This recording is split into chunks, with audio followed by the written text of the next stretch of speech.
Hello,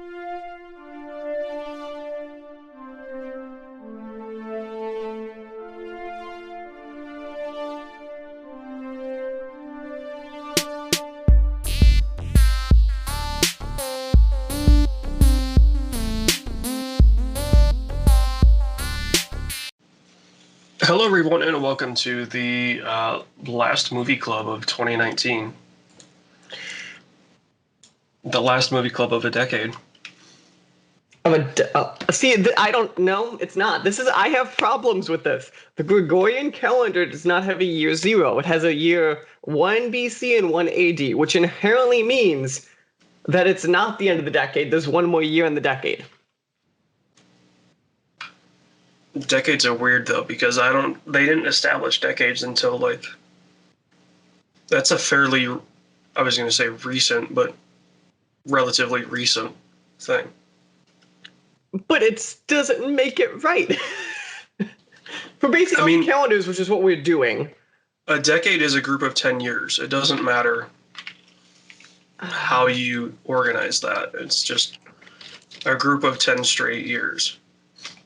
This is some fake news. I'm going to write this down for the notes. Hashtag fake news.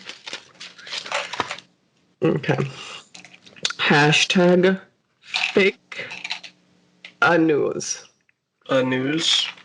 Yeah, news, because it's real more fun if you put an A in the middle. You're sounding more and more like Donald Trump every day.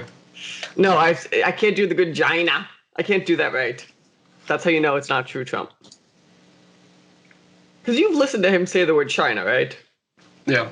It's amazing. I don't understand where he learned to speak English, but I think everyone should go through that program. No. Just no. Is that just called Brooklyn in the 60s, or what is that? I think that's called the rich people. So it is. We were recording this beginning of December. So, AJ, how was your what do you call it now? Native American Appreciation Day? Is that what we're calling it now? I don't know. I wasn't sure what we call that term. What's that day now? So the funniest part was I was in Florida and you were in Illinois. There is so much irony in that one. What were you doing in Florida? My family's down there. Where? Sarasota. Okay, you're gonna have to help me on that one. Central Florida. That's funny because I was in Orlando last week. So Sarasota is like an hour south of Tampa. It's on the Gulf. Okay, so you're probably an hour and a half, 2 hours from Orlando. Yeah. Okay. Yep. How was the nice Florida? Was it nice and warm? Yeah, it was pretty good. Nice. See, I had my family, which is always, we'll say a riot, because there's always screaming, because it's Thanksgiving, so legally there has to be screaming. But yeah. Otherwise, I'm trying to think what other fun stuff. You know what happened, right? I went to the Disney World. Oh, that's not even what I thought you were going to say. Oh, what were you thinking I was going with this one? Didn't you go to AEW? Oh, okay, fine. We'll start there. So yeah, I went to AEW. So it was in Chicago. It's not in Chicago, which upset me. It was an hour and a half from Chicago, but they called it Chicago. It was the show the day before Thanksgiving. Yeah. So that's for people in perspective. Le Champion comes out, introduces a little bit of bubbly. They do the whole present sequence. His dad is on the stage, and it ends with the match of Chris Jericho, and I've got the other guy. It was like a 20-minute final match. I'm going to say it. AEW might put on a better show. Then WWE. Yeah. Because hear me out. There's literally, I think I saw 2 promos total. And, obviously, one of the openings a promo. But the others, there's one other promo. And then what's nice out in the live show is, have you been to a WWE live show? I've been to a couple of them. So you know how you could tell when there's a commercial break? Yeah. AEW, I could only tell you when there was one commercial break. And I know there was 7. Well, don't they do this side by side? What do you mean by the side by side? Like during the commercial breaks, they're showing you what's going on. No, they'll just keep running. Well, no, on TV. Like, Oh, I am not sure on that one. There was one where action just cut completely, so I don't think so. I mean, unless they just run pan cameras at that point. hmm. But no, it was a good show. It was a consistent show because I had both Dustin and Cody, Chris Jericho, God, I fixed the other guy, Kenny Omega. Like everyone you'd want in AEW was there that night. John Moxley made his return that night. Like it was a consistently great show. It's funny that they've got Mox back because he's going to be in Wrestle Kingdom 14. But yeah, it's also funny that when what's the name of the old announcer that everyone at AEW has? No, I always forget his name. Jim Ross? Yeah, so when Jim Ross comes out, it's like a fucking rock star comes out. Yeah. Like point blank, people are losing it. Which is hilarious because at a live show, you don't hear them at all. But also, so the AEW's chick right now is they had before WE they had a female referee. Yeah, Aubrey. Yeah. Also, when she comes out, people lose it. Yeah. So yeah, but as a whole, great live show. I think her Twitter handle is Girl Hebner, if I remember right.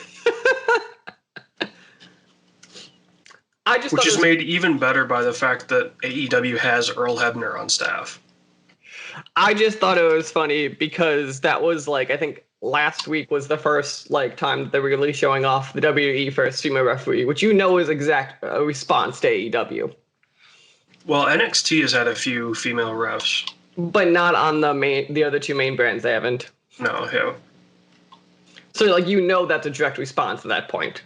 Yeah. But yeah, that's a good show. Otherwise, before Disney, last week I was at IDSIC, which is like a military simulation conference. The reason I bring that up was there was a bunch of really cool VR stuff I saw, including the Varho, which I know you see you didn't use one. You know what a Varho is or no? No, I'd never heard of them. So Varho is an absurdly expensive VR headset. Like they're running at like $5,000 for the cheap ones, but they're the highest quality on the market. So like it's weird because they purposely did a side by side of like here is the Oculus, here is the Vive Pro, and then here is the Varho, and you could just see the difference. Like it's not even a joke. Yeah. Because I think it's something like it was something like 2 or 3 times the pixels in the same size screen as the Vive Pro. Well, if you're going pixel count, that's impressive, but you can get around resolution by jamming pixels in there. But there's other stuff there too. But the whole point is like this headset, like if you had the money, you can't compare them. Because even like it's tracking, you could feel a lot of difference. You never had any of that weird stuff. As a whole, it was great. Otherwise, I saw what's interesting is a bunch of like haptic suits and all those fun stuff, and like haptic gloves. Did anybody have Res Infinite on a haptic? No. A lot of what they did was they had like custom built. So I've seen like I've seen in multiple places now this Arizona Sunshine demo, or stuff along that nature. A lot of times they run. So has that game like gotten legs again? Because I've heard it more and more. I don't know if it's gotten legs. I feel like more it's like a good demo piece for like either moving around or haptic, or like I feel like that's where it gets its push from. Because like it came out and it made a splash, and then like it died out. Yeah. And now all of a sudden I'm hearing it again.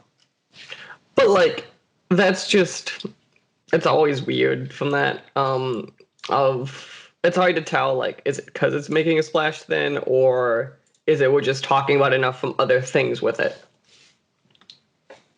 Yeah. But yeah, otherwise, the big thing for me, which we need to talk about, is so I went to the Disney World, right? Mm-hmm. So, I worked at Six Flags, we'll say for many years, right? Yep. I'm going to say it. Admission excluded from what I'm about to say, okay? Disney is cheaper than Six Flags once you're inside the park. I think so. But does it equal out Oh, so Disney is a much better experience. What do you mean, does it equal out? in terms of price? Like, Oh, so I paid Florida admission, so take that with a grain of sand. Okay. So I got my ticket, I think, for $90. and I think it's like 140 if you're non-resident. Which, okay, so that's a little bit more. So that's something. Take what I'm saying with that grain of salt in mind. I was in Hollywood Studios, which was MGM if you're from years ago. So it's Toy Story Land, Star Wars Galaxy's Edge, and then the rest of it is like Hollywood themed stuff. Right? So that includes Tower of Terror's there, Phantasma's there, which I think is the best show. So yeah, I think it's really cool once you're inside. It was super crowded. The big thing I think when you talk about though is, so I spent a good chunk of the day, like half the day in Galaxy's Edge. Mm-hmm. So what's really cool is, so the one side you're going from the Toy Story side, which is just cool. The other side, they have you walk through a tunnel and then you enter just straight into Star Wars Land. I think it feels really good because that tunnel, they can block the music out perfectly. They can block out everything. And then because you're in Orlando and it was hot out, it just feels like you're in the desert inherently. Yeah. There's a lot of cool stuff. I really like, they have, do you know in Star Wars when you picture like a marketplace, like in a crowded square? Mm-hmm.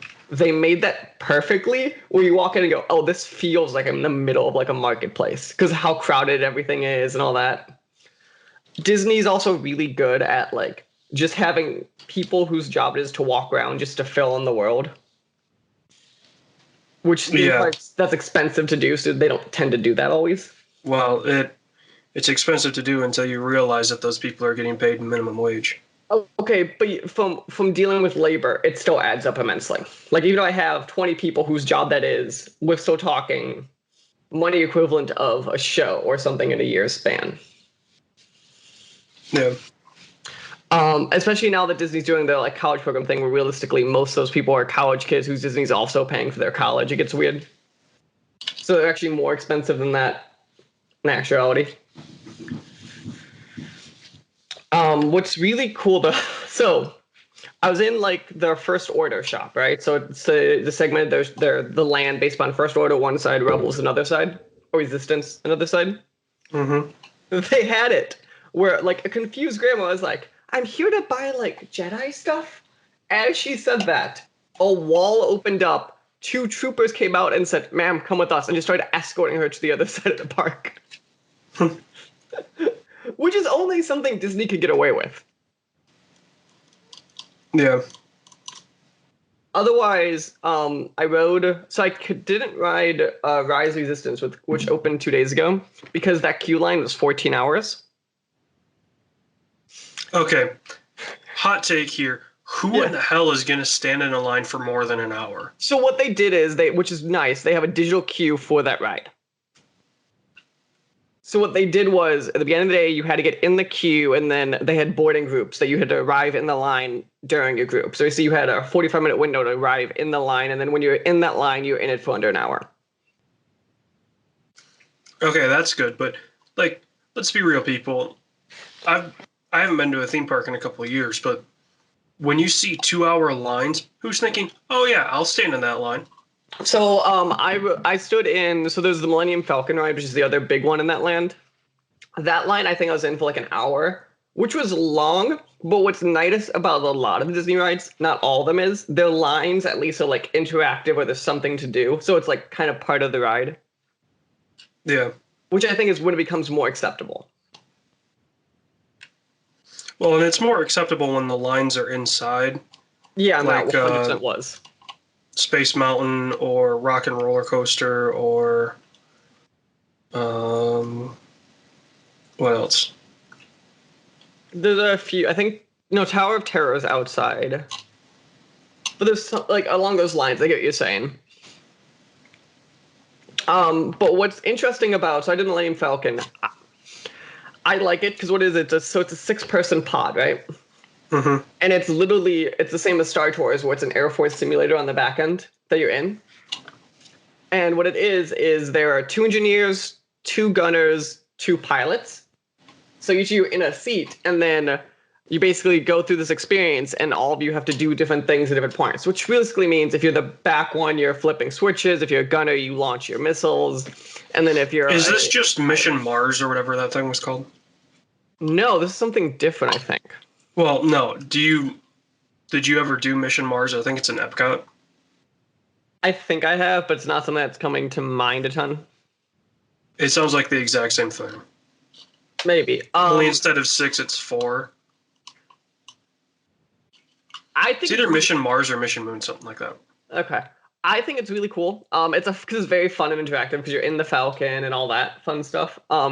They found a cool way to like interweave like hyper jumping. Like they found a way to make it feel right and all that. Also, this is the first time I think I've ever did Star Tours. Have you done Star Tours before? I don't know what that is. That's the old Star Wars ride that you go in there like you're in the Falcon, like R2-D2 and C-3PO is driving you around space. Maybe.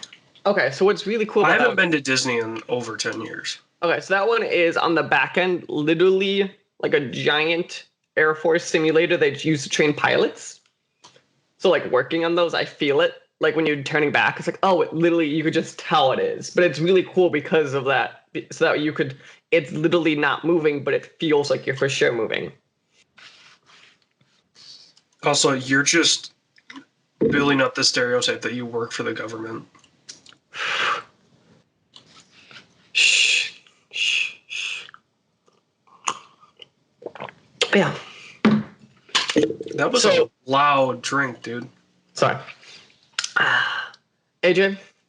Mike? I purposely saw it, but you should tell us. You watched this movie the last 2 weeks, right?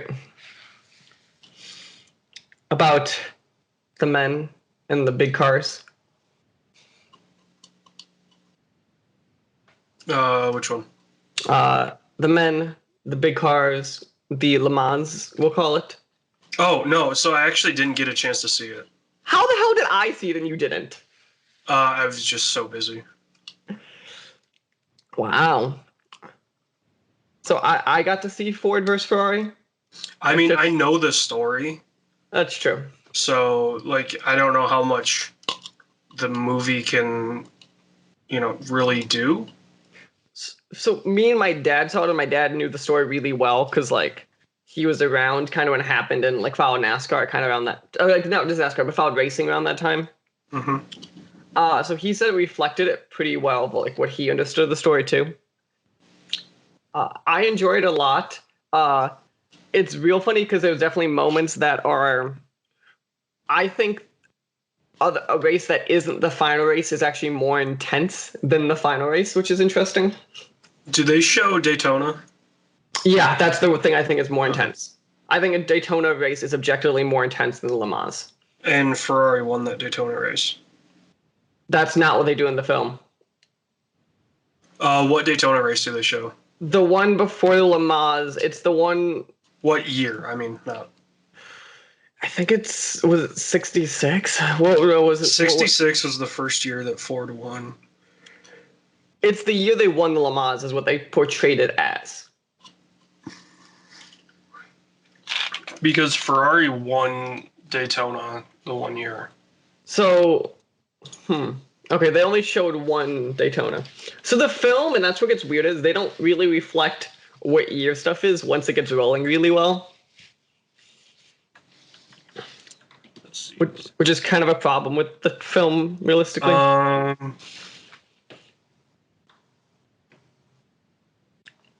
Okay, yeah. Yep. That was the first year of the 24. Yeah, they made it clear that it was a 24-hour one. Yeah. Um, I believe it was a 12-hour race before that. Really? Yeah. Hmm. Um, let's see. Since inception. 2006. There was a 3-hour sports car race. 64.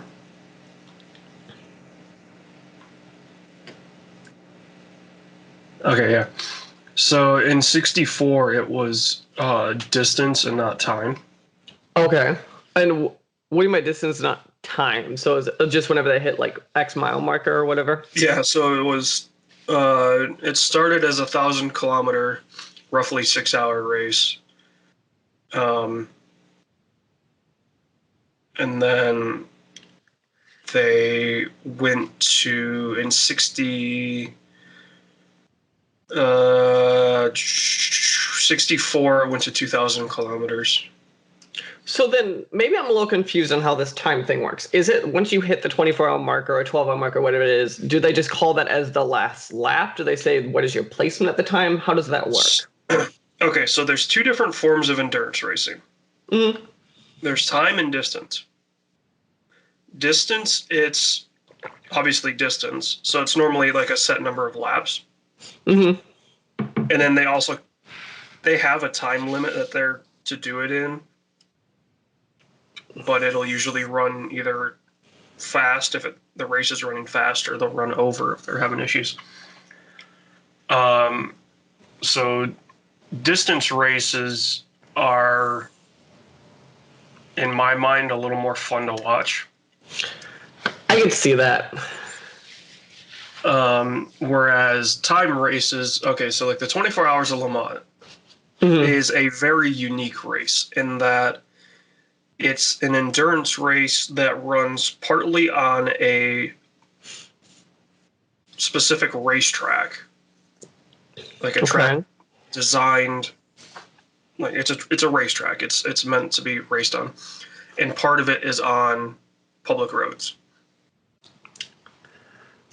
But I assume they're at least blocked off. Yeah, they're blocked off at the. That'd be Can you imagine if they weren't? Like people just on these roads and like you deal with this while you're racing. That's what Baja is like. Really? Yeah, so the Baja endurance race, the Baja 1000. The roads that they go on are technically blocked off, but there's some people that live out in the desert So they that need to use the roads to get out. So every now and then you'll have a time where there's just some random truck like going backwards. God. It's a Mario Kart lap at that point. There's a great video from 2018 of Alexander Rossi, who won the 100th Indy 500. Mm-hmm. He's racing for Honda, and there's a Jeep coming up the track, and they don't see it, and he jumps and clips the Jeep's side mirror. Whoa. So that video's pretty good. It's pretty intense. So anyway, so like the 24 Hours of Le Mans, so the 24 hours, I think it starts at 2 in the afternoon. Okay. So then the next day at 2 in the afternoon, the clock strikes 0 or 24. And then wherever the leaders are at that point, they're given, I think this is how Le Mans works, they're given one more lap. Okay. So it's 24 plus, unless it's like they started a lap at like 23:59, like they just snuck one in before the 24. Mm-hmm. Then that will be the last lap. So it's kind of like that's when you kind of like cut. I want to say cut it, but that's kind of how like in like go-kart tracks, that's when you move the bar. Yeah. Okay, that actually makes sense. Because that makes sense too, because in the movie goes over how he got screwed out of the Le Mans title. Oh, how Ken Miles. Ken Miles loses to Bruce McLaren. Yeah, how we're gonna say Ford doesn't like him. That's not the case. So the movie portrays it very much as like Batman Ford. Okay. That's not how it actually went down. Okay. The actual thing that went down was Ford wanted all three cars in the same photo Mm-hmm. crossing the finish line. And Ken was obviously in the lead, so he slowed down.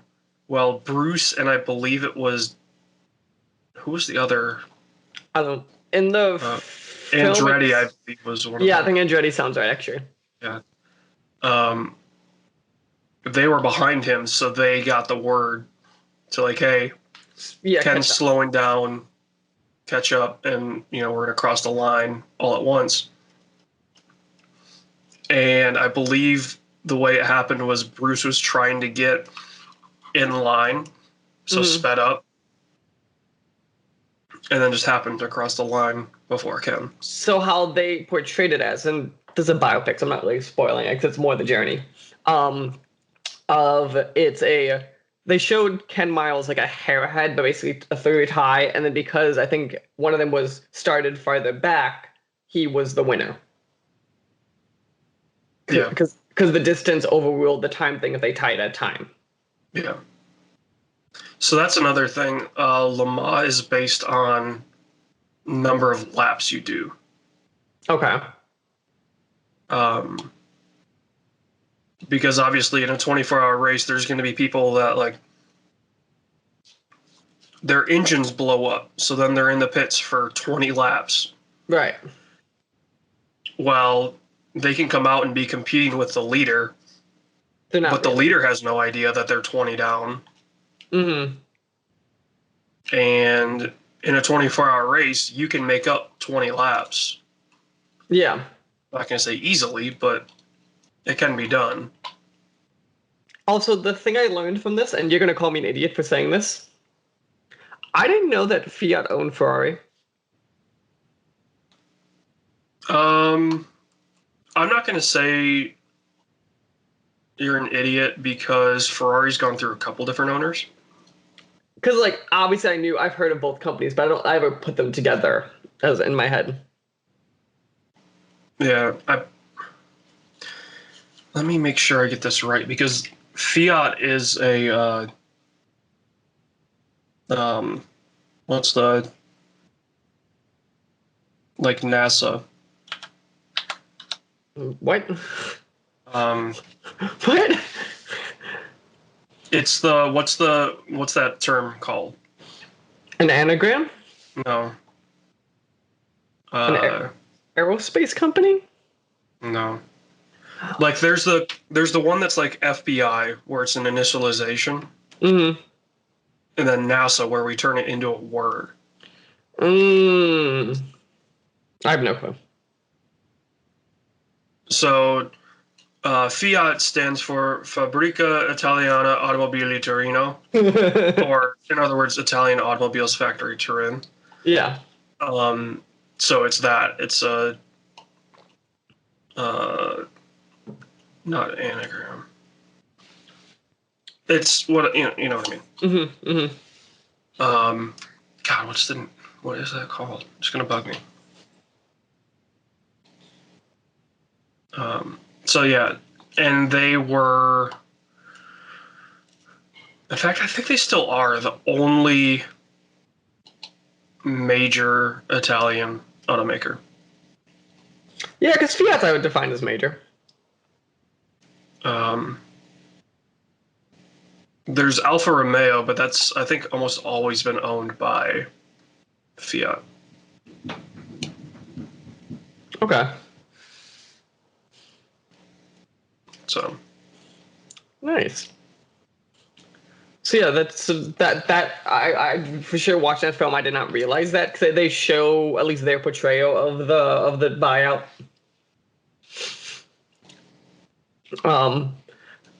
Also the John Berthol's in this film, I think's his name. As Lee Iacocca. Yeah, and he portrays him real well. Lee Iacocca. Also, I like the thing where they show at the end they show a picture of Ken Miles and Carol Shelby. Yeah. Ken Miles looks like, so don't get me wrong, Christian Bale does a good portrayal of like a kind of country, like I was a country, but like kind of like more broke like old British man. That picture just holy shit! I didn't realize how much Ken Miles looks like. Oh, yeah, it's ridiculous. Like Ken Miles, I could picture like on a trailer somewhere, just like God. But no, I think you'll enjoy the film, AJ. So you should go check it out at some point. 24. I want 66. Let's see. 24. I want the 66 Le Mans. I want the finishing order because McLaren. No, it was Ronnie Buckdom and Dick Hutcherson were the third. The other two Ford guys? Yeah, they were the third car. Okay. So does every company always have 3 cars in Le Mans? No. Like in 66, Porsche had 4. So just how many you could sponsor? Yeah. Okay. Basically. Alpine had 2. There were, 3. Ferrari either had 2 or 3, I don't remember. They didn't even finish, if I remember right. No, they show that they did not finish.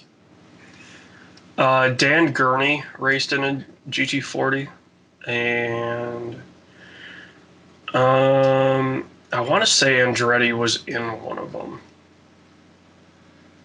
Maybe not. He could have been one of the backup drivers, or not backup, but like. Jackie Ickx raced for Essex Wire Corporation. Why? Hmm.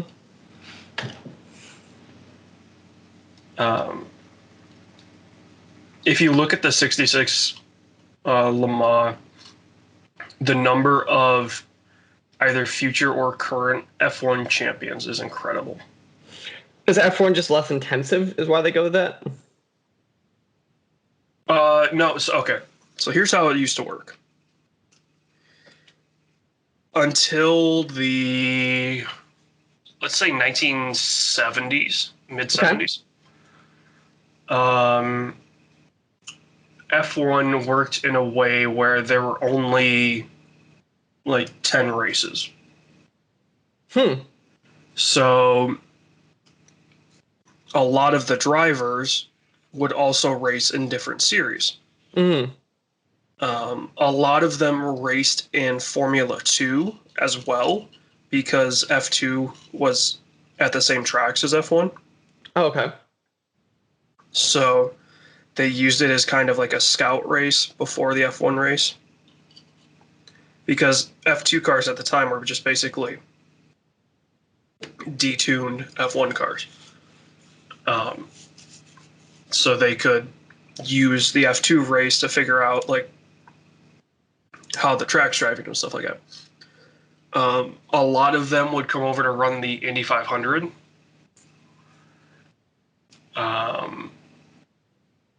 Because that was part of the World Championship. Okay. And not the F1 Championship. So until, I think it was 1980, there are, I think at one point in time, you could have won 4 different titles as an F1 driver. It may have been even more, depending on how many series you raced in. But so F1 wasn't like a full-time job at the time. Okay. And so there wasn't a scheduling conflict like there is now. And the F1 drivers could race in Le Mans. So, like, Bruce McLaren is McLaren Car Company. He raced for McLaren. And who did he start with? He was a Can-Am driver. Cooper. He drove for Cooper and Eagle, and then started his own team. So Bruce McLaren. Ken Miles was more of a sports car. I think he drove an F1 car a couple times. Let's see. Going down the list. I don't know. I don't recognize any of those names. Dan Gurney is probably the single most influential racing driver ever. Well, that's a high title. There is a thing called the Gurney flap that open wheel cars use now that he invented. There's the Gurney duct. There's the, like, if you look at the list of stuff that he created, it's incredible. He's up there with Colin Chapman in terms of how they affected racing. But just in terms of a driver, like, Colin Chapman was never a driver. He owned Lotus. Okay. And ran that team. Jackie Ickx, Guy Ligier. Let's see, who else do I recognize? Paddy Hopkirk. Guy Ligier, Jackie Ickx. Phil Hill. Graham Hill. I've definitely heard the name Joe Phil Hill Chesler, before. Mario Andretti. Lucien Bianchi is, I believe, related to Jules Bianchi.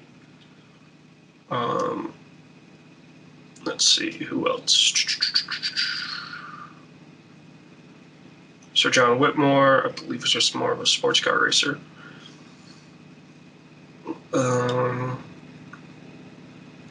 Jochen Rindt. Let's see, nobody in the DNS that I recognize. So, yeah. Nice. The other thing that I think we need to talk about before we get into our official movies. So last night, after watching our new movie, I sat down for 3.5 hours and watched The Irishman. How is it? Okay. I've heard conflicting reports. Right. So so I enjoy the journey. My issue with this film is there is no resolution. So the thing that I think Scorsese, I think what he's at least consistently good at is, obviously all of his films, we're going to all agree, are somewhat either long-winded or a slow burn, but he at least understands you have to close out the film in some sorts. So, like, Goodfellas has a closing. Obviously, Departed has an insane closing. Wolf on Wall Street kind of has like, everything has a closing to it. Because of the story of Jimmy Hoffa, they just, like, remember, what did you tell me? If the movie, you're going to have a problem if the movie could have cut 40 minutes. Yeah. He should have cut it 40 minutes sooner when he did his portrayal of Jimmy Hoffa's death. He should have cut the film there, or at least 10 minutes after that. So, in other words, this isn't that great of a movie. I think there are like 2.5 to 3 hours of a great film. It's the back like 30 minutes. I go, this is not a wind down closing of a film. This is like he just keeps going like it never happened, and then it just cuts to credits. Oof. Like, that doesn't make sense. I go, I understand the main character in this film isn't Jimmy Hoffa, but like when you remove Jimmy Hoffa from the film, okay. So there's Robert De Niro, Al Pacino, and Pesci, Pesci, right? Mm-hmm. At this 3 hour mark I just mentioned, Pesci is dead and Al Pacino is dead. So it's just De Niro talking about shit for 30 minutes. When he's in a wheelchair, like, in the home. That's a big oof. Like, at that point, I don't care. I don't mind, like, them being old for the sake of the film. But, like, I mind it when it's just him And like now we're not even seeing like full because a lot of the films like in flashbacks. Yeah. I was okay with that when you cut back to him being old, like he's telling a story to mind you. But I didn't need 30 minutes of him just being out of the story than living. Man, Scorsese may have lost a step. Again, first 2.5 to 3 hours of this film I think are consistently great. Can this movie be 2.5 hours? I don't know if it could be 2.5. It could for sure be 3. 2:45. Maybe. So, and I'm not, and maybe, and I think you might be cutting more than you like. You would have to shorten some scenes more than cut scenes at that point. I think I could cut a half hour out of this film and make it consistently better. I don't know if I could cut an hour. At least I'm positive on that. Okay, this gets back to if you can cut half an hour out of a movie, it's not a good movie. Because hear me out, okay? So we both enjoyed Avengers Endgame, right? I don't think I can cut a half hour out of that film. Maybe I cut 10 minutes, but I don't think I could cut that much out of that film, for example. And that was a film we both praised. Yeah. It made full use of its 3-hour runtime. Because hear me out. If a film has a bad scene or like 10 minutes equivalent of a like footage I don't understand the point of, I don't care that much because like that could just be some people need it, some people don't. It's when you start getting to the bigger chunks is when it matters. Yeah. Like Irishman, and this is not a spoiler, this is just to put in perspective when I say a useless scene. There's a 10-minute scene where he's picking out his gravestone. Okay. That's the entire scene. You don't even see him go in and die. Okay. Do you see what I'm saying about like scenes that we didn't need? Yeah. Like I understand he's gonna die. You don't need to explain to me for the nth time. So how do they handle Hoffa's death? Well, Hoffa, you understand, like disappeared, right? Yeah. They make it seem like a planned hit instead of him disappearing. Okay. And like to the public, he still disappeared, but like they make it internally. I mean, I think that's the accepted theory at this point. That And to me, that would make sense. And that's why I think this film gets really cool. Is like the like insane demise of Al Pacino, who plays Hoffa. Like just watching him go from the king basically to down all the way down to the bottom rung. Yeah. But yeah, I still think it's a film that should be checked out. There's a lot really cool in it. But like when you get to the thing where it's just De Niro, you could just turn off the film. Is what I'm gonna say. Because it's That's Netflix, good I can say that. It's because it's Netflix, I get to say that. Just when you hit the 3-hour mark, hit back, put on some How I Met Your Mother, and just pretend that last half hour didn't exist. Or go watch, I don't know. What else is on Netflix? Marvel movies for another month. So I'm seeing more and more of the Marvel stuff on Amazon and Hulu. So you can Hulu's interesting. Amazon, I know you could rent most of them. Hulu makes sense though because it's Disney, yeah. Yeah. I think Hulu, my assumption is it's more shows than movies. Yeah, I think the movies are moving over to Disney Plus. Yeah. What's upsetting about Disney Plus is Australia Disney Plus is getting the X-Men films, but America isn't. That sounds like a licensing problem. But at this point, it's Fox, which I don't understand what the license problem is. There might be like deals they made. Oh, so they have to wait for the deals to wear. Yeah. That could be. But yeah. Anything else before we jump into the movies? I watched a couple very good football games. Ooh.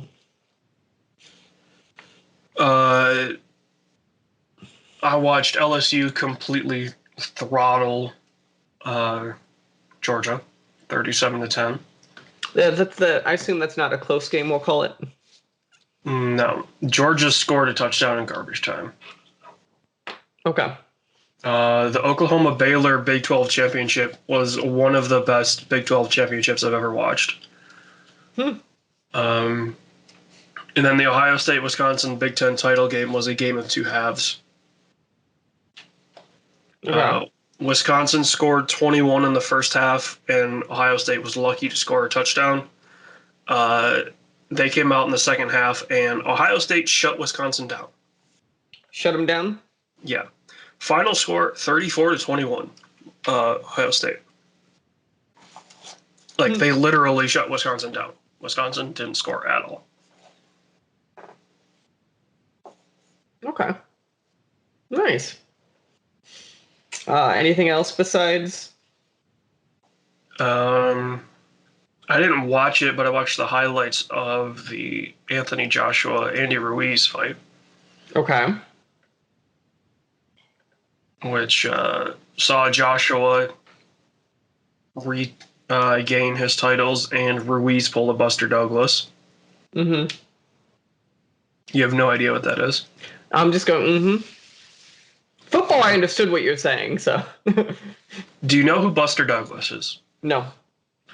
Okay, Buster Douglas pulled off arguably the greatest upset in sports when he came in as a nobody and knocked out Mike Tyson. Okay, that helps me. He then went on to fight, I believe it was Holyfield was his next fight. He came in way overweight, incredibly out of shape, and himself got knocked out. Mm-hmm. There are a couple other heavyweight fighters that pulled off an upset and then went on to lose their next fight. And while he didn't get knocked out, Ruiz came in at 287 pounds, whereas Joshua weighed in at 237.8. To put it into perspective, Andy Ruiz is a generous 6 feet. He's probably more like 5'10", 5'11". Anthony Joshua is a legit 6'5". Whew. So somebody that's 6'5" and is 238 pounds is shredded.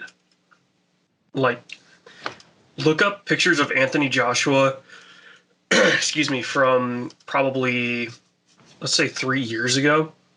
Anthony Joshua. Yeah. He is Adonis. Like, Oh, that's a big boy. yeah, he is Adonis. Like, there's no denying that. Andy Ruiz is a fat Mexican. Like, through and through. Just does not look like a fighter. And got outboxed for 12 rounds. Oh. Joshua won by, I think the final scorecard was something like 119-109. Oh, so yeah, not. Yeah, ESPN had it 119-109.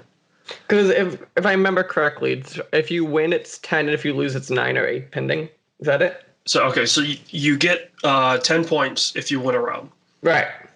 Well, you can get a total of 10 points. But realistically, I thought it was you kind of. Yeah. Basically, at this point, it's been if you win the round, you get 10. Mm-hmm. There have been times where you win a round with less than 10.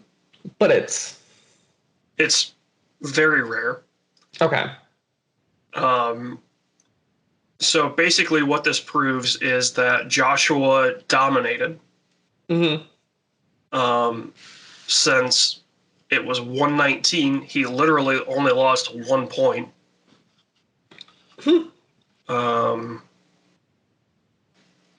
Excuse me. I want to see somebody's scorecard. Because then you can usually tell, like, where they may have, dipped or something like that. Mm-hmm. Let's see if I can find it. Joshua.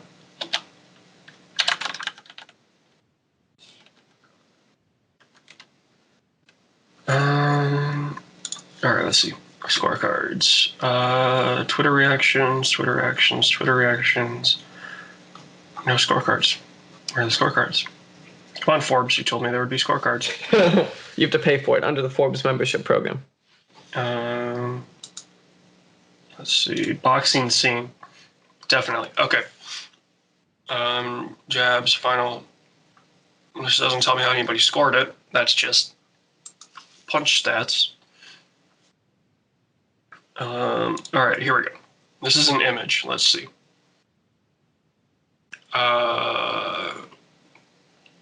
They had... Oh, that was the knockout. That's not what I want. Okay. Anyway, so Joshua only lost a single point. He didn't lose a round, so that means, in this case, he won a round with less than 10 points. Okay. And Ruiz scored 109 in a 12-round fight.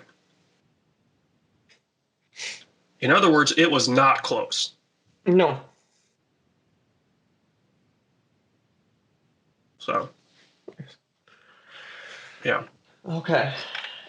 I think, now that we're on to the movie club portion of movie club, I think we need to start with Clue. Don't you agree? You mean Cluedo? Why Cluedo?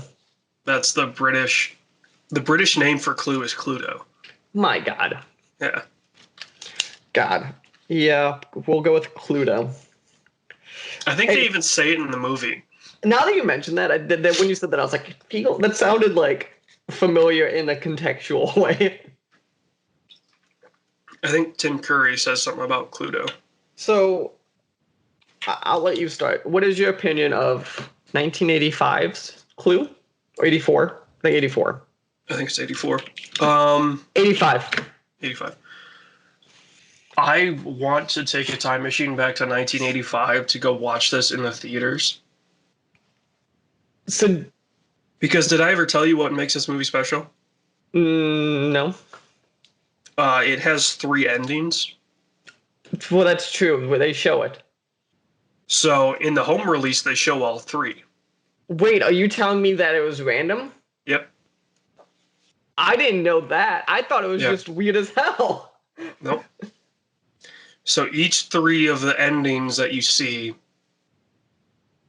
are the 3 different endings that could have been that you could have seen. Okay, see, and then you know what upsets me is that sounds way cooler. Yeah. They don't explain that. No. God, if you didn't know that was the case, I thought it was just watching this back makes it really weird. Because that's what I thought. I was like, oh, that's fucking weird. Why did they? I'm like, because in my head, I'm like, what's the real ending? Oh, because that'd be really cool in the time. If, like, cause can you imagine talking to someone and you try to talk about the film and they're like, no, that's not what happened. Yeah. Yeah, it became a thing of people thought they saw different movies. Which is, see, and that sounds, God. So, yeah. So what also I'm going to say is maybe at the time it was a good film. This does not hold up. Yeah. There are moments that are fine. Like Tim Curry, I think is consistently pretty good besides when he does his going back around scenes. Obviously, considering the moment I saw her, I went Clue, and the next thing was Maid ? She's pretty good. Oh, the busty maid? Yeah. But in general, actually, she was actually a decently good actress. Yeah. Christopher Lloyd, because I'm so used to him old now, was real weird to see. Well, especially when you consider 1985, I think, is the year of the first Back to the Future. Right, which he looks so much older in that film. Yeah, so obviously they aged him up, but... Yeah, I think the film, to me, was interesting in the I'm never quite sure what happened until you get to the endings kind of thing. Yeah, it's a whodunit. Yeah. I'm going to say it, though, of the 3 endings, I think the weakest ending is the where everyone killed someone ending. Is that the one that's the final ending? Yeah, where they basically he Yeah. was like, and everyone killed someone. He walked away as the FBI agent or whatever. I Wait, like no. Plum is Plum is an FBI agent in one of them, right. Tim in Curry's one an of the FBI endings, agent. I think Tim Curry's and the FBI other agent two. too. Yeah. I think I like the one where Tim Curry is the agent and it's the old woman does it. I think, and then she just walks to the back of her car out the door. Oh, yeah. So this is when I texted you because what's the thing about Clue, which I don't understand is okay. Mhm. So I understand originally why they don't leave the house. Why don't they leave the house when they think there's a murder in there and Tim Curry has the key and they open the door to say hi to someone? I think the reason they don't leave is because if they leave, it makes them look even. It makes all of them look suspicious. But no one knows like something happened. Like, Yeah. it's just Well, the FBI knows about this party, do they at that point? Like, do they know they do it that? I don't think they know that because the first time they open the well, door is when the FBI calls. but how would the FBI know to call that But they don't. house? But they don't know that fact at this point, though. This is us as an audience knowing this now. But at the moment when they first open the doors, when the cops show up, when the cops show up is when Hoover called. But pre-Hoover calling, they had no clue. But what I'm saying is, how would Hoover know to call that house? Well, what I'm saying is the members of the film at this point are unaware of that fact. Oh, yeah. That's what I don't understand why they didn't Yeah. leave. That's my whole point is they were unaware of that. Yes. But they were also trying to figure out, like, okay, what do we do? There's now a cop in here. Like, Yeah. also the singing telegram and her just getting murked is Yeah. hilarious. It's hilarious. But I was like, what's the point of that? Because that was one of the endings when Tim Curry did it, just the hell of it. Yeah. So what are your opinions on Clue? It's fine. Like it's not objectively bad, but it's totally like it's totally like you could tell in the 80s this was a good film and now it just doesn't hold up. I think this is the best board game adaptation. Hear me out. We should get a Guess Who movie. We shouldn't. Because it'd just be a lineup film, is all it would be. Yeah. It would just be the usual suspects scene for Exactly. 2 hours. Exactly what I was picturing in my head was that. I mean, I guess Netflix could do it. They did Bandersnatch. Like, Yeah, but no one liked that. no. So yeah, okay. So now that we've done with Clue, we need to talk about the modern version of Clue, which it totally was, and you were right on that way. Yeah. Knives Out. The Ryan Johnson, I think, directed and produced. No, he didn't direct it. He produced it. Okay, produced. I'm gonna say it. Totally my type of film. So I'm not sure if it's your type of film. The best part about this film is Benoit Blanc here. Can we I all say. appreciate Daniel Craig in non-Bond roles? I forget how good of an actor he like I know in Bond he's great, but like I forget how much he's objectively a great actor. Dude just steals every scene he's in this movie.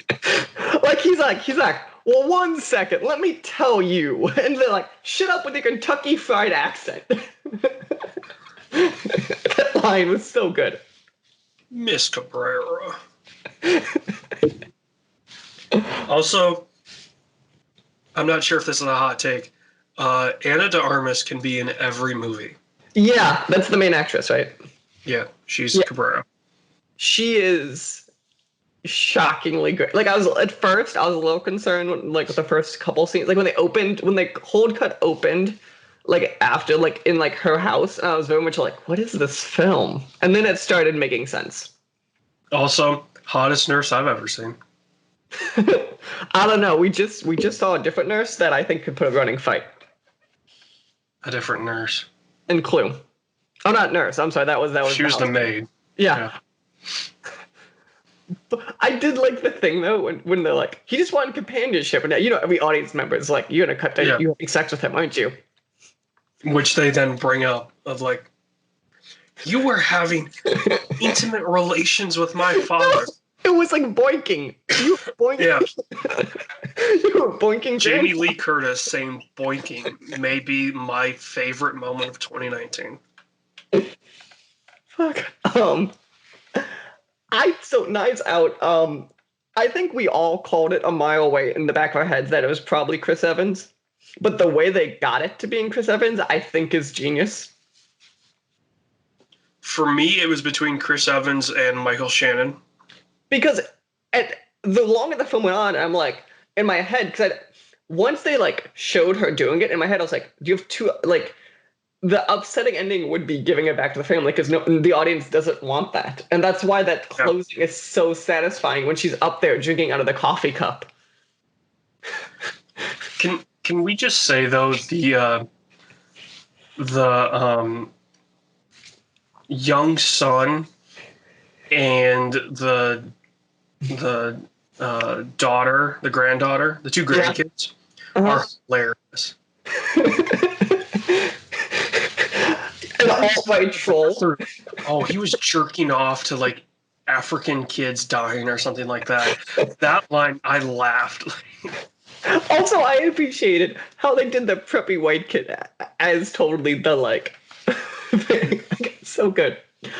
So the granddaughter, I really like the thing of like where she like pretends to be her friend and she's like, well, I need the money, and she goes, I'll take care of you. Just hangs up the phone, and then everyone in the house is like surrounding her, listening on the call.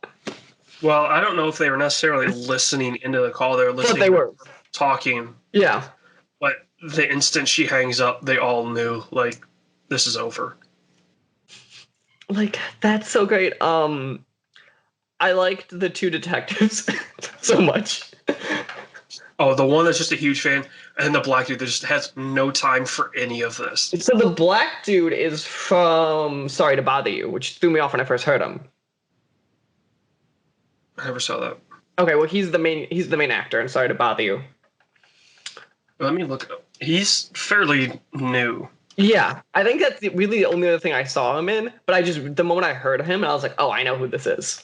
Lakeith Stanfield. Yeah, that sounds right. IMDb. He's an actor and a rapper. Whoa. Sorry to Bother You. He was in Selma, apparently. And Death Note. Okay, I did not see those. The Girl in the Spider's Web.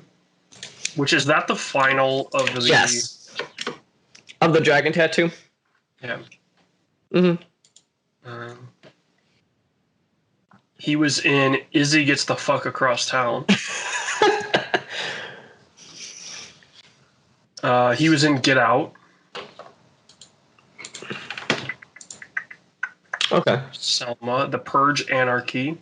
Hold up. So while you're doing this, I was pulling up Knives Out cast list to make sure I didn't miss any notes. Mm-hmm. That was Frank Oz as the lawyer. I didn't catch that. Like the pointless lawyer. Yeah. I realized that was Frank Oz. Who else is in this movie? Michael Shannon, Don Johnson. Oh God. Jamie Lee Curtis, Anna de Armas. Toni Collette.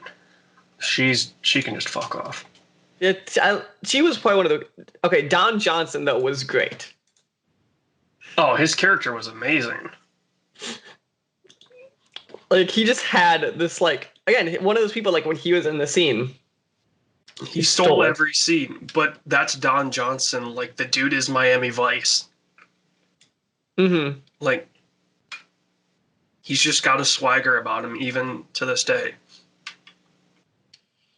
Again, though, Michael Shannon was another great one. Yeah.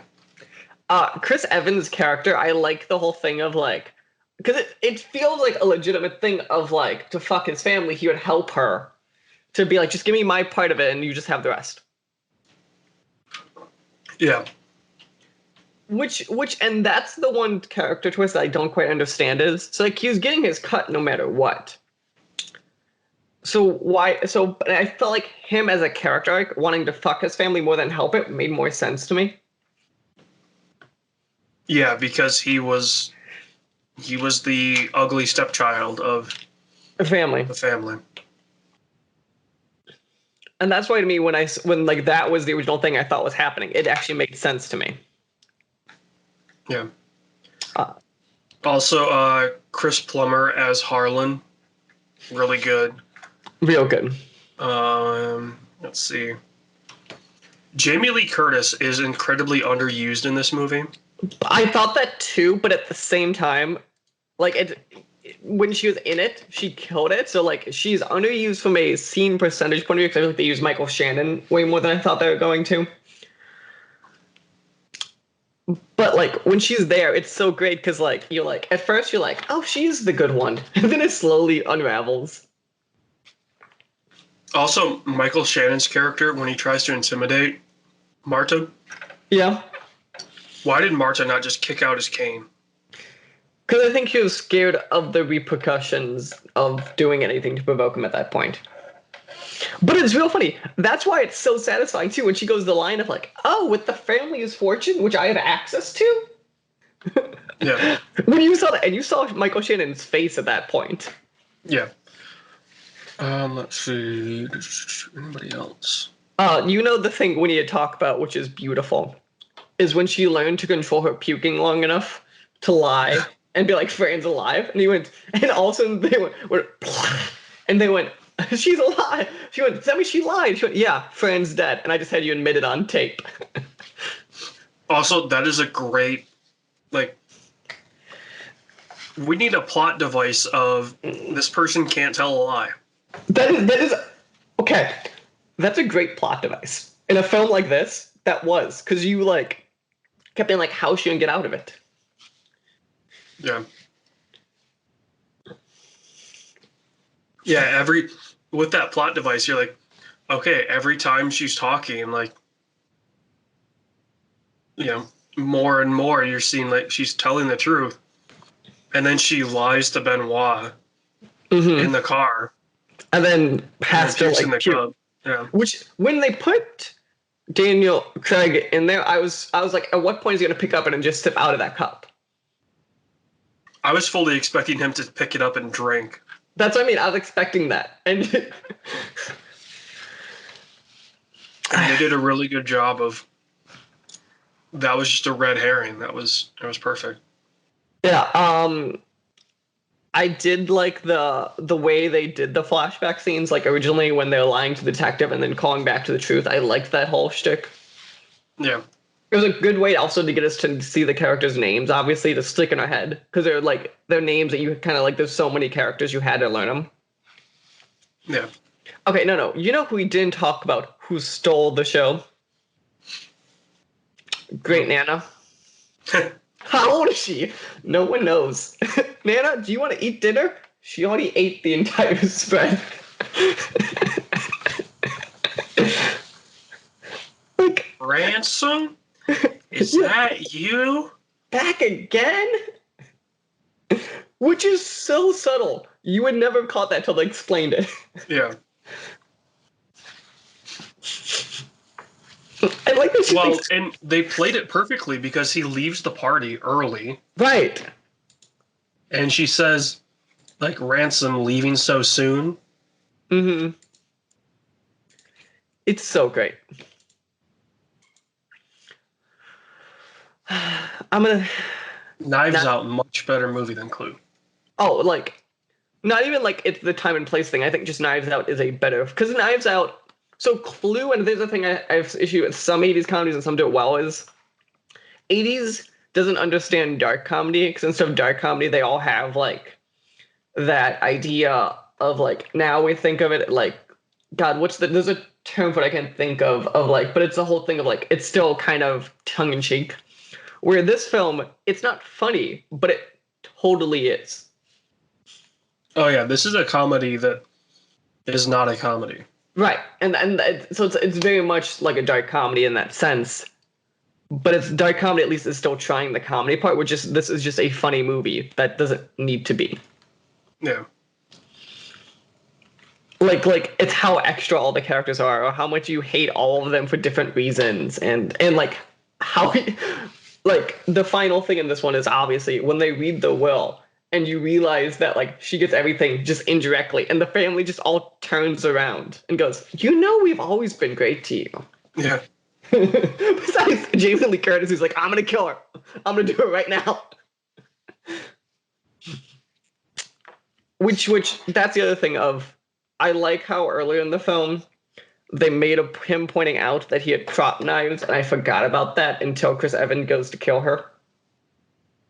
I think the better part, the more subtle thing that they do is when they explain how everything happened. Mm-hmm. And Benoit sets up the 2 vials. Yeah. And tapes him over and is like, give me the morphine. He's like, how'd you do that? Because you knew. Because in my head, I was trying to run that through my head once you realize that that's probably what happened. I'm like, but how did he flip the labels? I don't understand. And then I was like, oh, that makes sense. Yeah. Knives Out. Because the thing with Knives Out, I think it's a really fun film. It leaves you questioning the entire time, like how it's going to happen. Yeah. Like there are moments you think you know it, and then they kind of at least pull your expectations enough. There were enough, like, there's some movies where having too many open threads hurts it. Mm-hmm. This does not have that problem. It's when you have a donut-shaped hole inside a donut-shaped hole. Yep.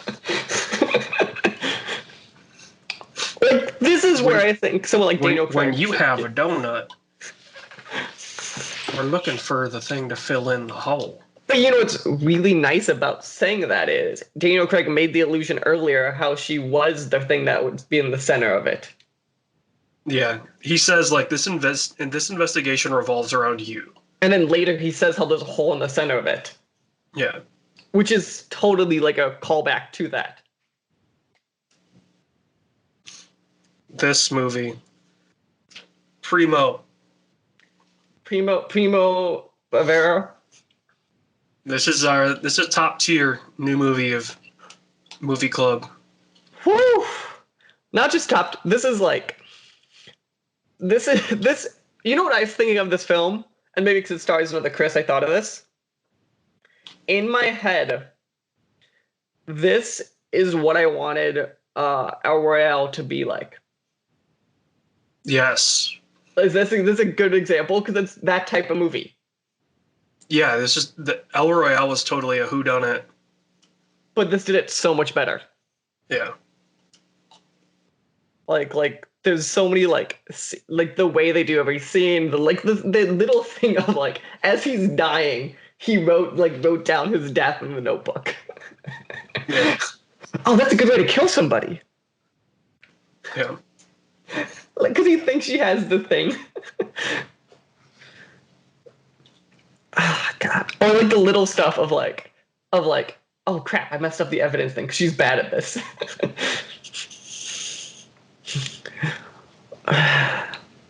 Okay. So yeah, I'm gonna call it then. Knives Out, I think, is a glowing, grand review from us. Yes. Okay. So yeah, thank you everyone for joining us for the final movie club of the year of our Lord and Savior 2019, not the end of the fucking decade. Thank you. So yeah, remember, you can follow the show every single Friday. It's the SWW show on podcast feeds of your choice. Anchor.fm/SWW, I think, would be the shortcut for that one. Or again, iTunes, Spotify, all those fun stuff. Remember, you can follow me on Twitter at Mikey_Maroney. You can follow AJ over there at Losi End of the Decade Boy. You can follow the show at the SWW Show. Go to the SWWshow.com for anything I missed. And we will catch you guys next time. Anything else, AJ, for those fun people? You know why there's no year zero in the Gregorian calendar? Why is that? Because the time and date of Jesus' birth is a very debated topic. Okay. So, in order to nullify that debate, they just have no year zero. My God. That is AJ, everyone, with the facts. In Thank you, fact, AJ. if you go by the Gregorian calendar, Jesus was born in like negative or 3 BC or something like that. Yeah, I've heard that before. It's 3 BC. I think he died like 30. Yeah. That's what I think it is. 'Cause I think he died. I thought it was 33 is what the Bible says. Or like the interpretation of the Bible that's broadly accepted. Yeah. Also, the Gregorian calendar didn't exist at the time. It was a Hebrew calendar, so he could be, Completely off. yeah, Nice. Well, again, thank you for the facts. Thank you for joining us, AJ. And we'll catch you guys another time. religion. Peace. This podcast was a product of the SWW Show. You can find more at the swwshow.com or facebook.com/the SWW store or twitter.com/SWW. You can find out more about Mike at Mikey_Maroney on Twitter and more about AJ at LoCBor on Twitter. Remember, new episodes come out twice a month, one focusing on the new entertainment news and one focusing on movie club, so new and an old movie. You can find out more again at the swwshow.com, and you can find the show on podcast services around the globe.